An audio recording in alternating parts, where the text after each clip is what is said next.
Welcome to How You Pictured It, the podcast for creative entrepreneurs ready to grow their business in a way that feels good. Here you'll find actionable tips and tools to create the business and life you pictured.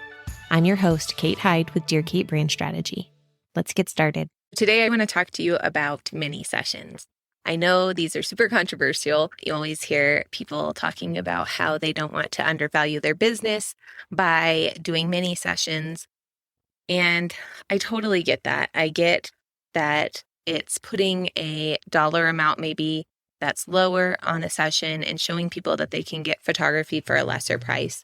A lot of the time, there are many sessions out there that are like super not profitable, something like a $50 mini session that includes everything. There's no opportunity for the photographer to make any additional money.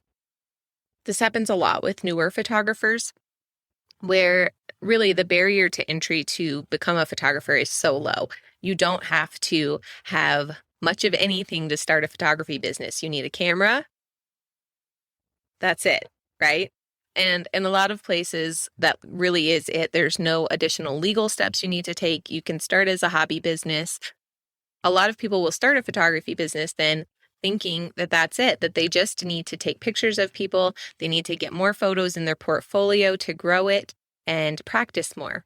We also see then clients looking for mini sessions, specifically asking, do you know of anyone doing mini sessions? And it's something that has developed over the years into kind of the vernacular of our society, that mini sessions are short and cheap photography sessions, and that's a great way to get family photos. It's that in between from the traditional like Sears portrait studio to using a more established small business, creative, professional photographer. So it's somewhere in between those kind of ideas where they don't want that Sears portrait studio look anymore, but they aren't ready to invest in a full custom photography experience. With that said, though, mini sessions have been great for my business and great for me to grow as a photographer and to grow my presence in my community. So here's where it gets down to being a profitable option versus something that's entry-level practice. Let's talk about some do this, not that things for mini sessions. One of the big things that I see happening that I would call a mistake in mini sessions is not booking them back to back. If you allow anyone to book at a mini session rate, mini session length, you're taking away from your opportunity to book a full session in that time slot. And you're making it so that, say you're an outdoor portrait photographer, if you normally would have 2 hours to shoot in the evening in that golden hour light, you take one mini session and that's it. You've cut off your potential income for that evening.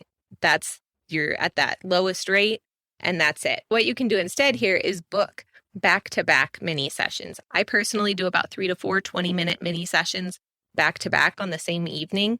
And that works out beautifully for me. All of my clients get that gorgeous sunset look, the golden hour look, and I am making enough money per client that it fills in what I would have made with one full session, or oftentimes now it's more than I would have made with one full session.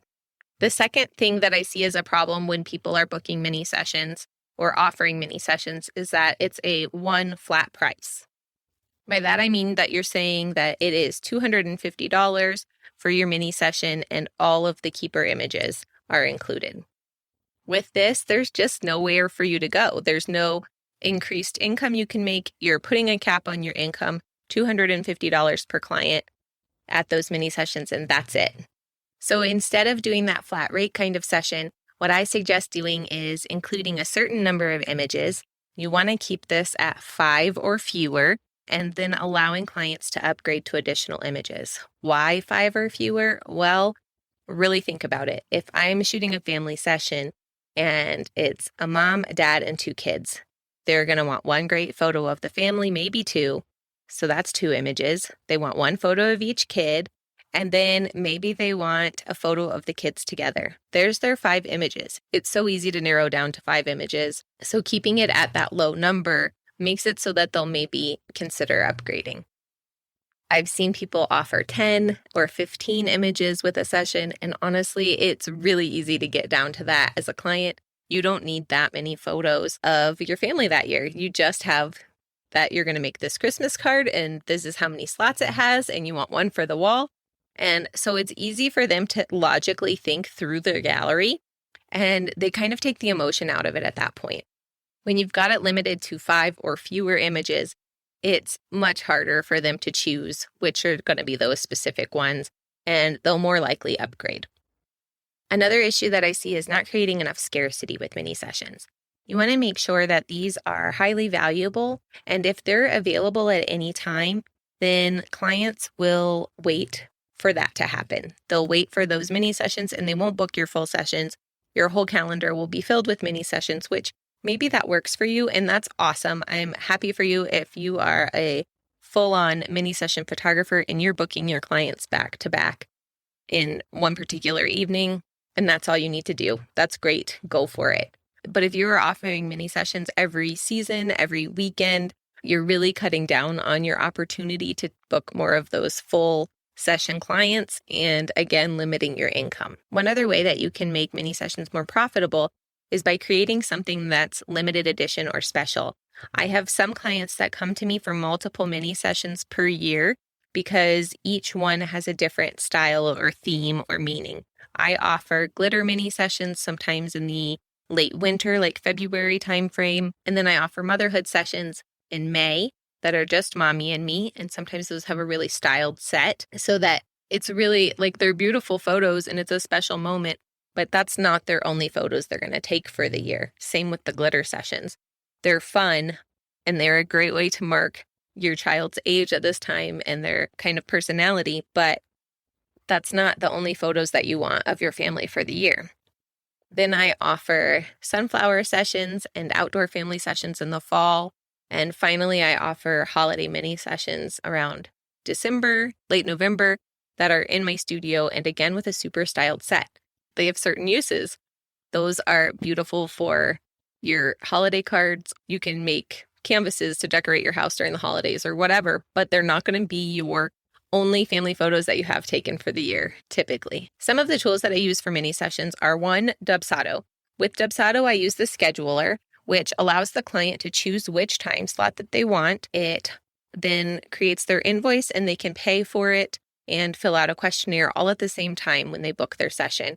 This makes it so there's no back and forth of what time do you have left, which I've done in the past. I used to just do PayPal invoices, and as soon as someone emailed me, I would send them the times back. But now it's more automated and it makes it much simpler.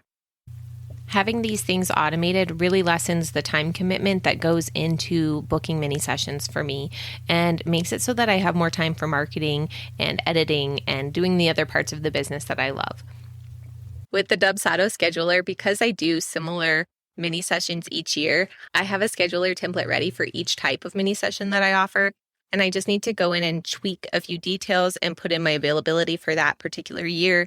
And my schedulers are all ready to go. At this point, it just takes me a few minutes now to update that scheduler and get it ready to go out.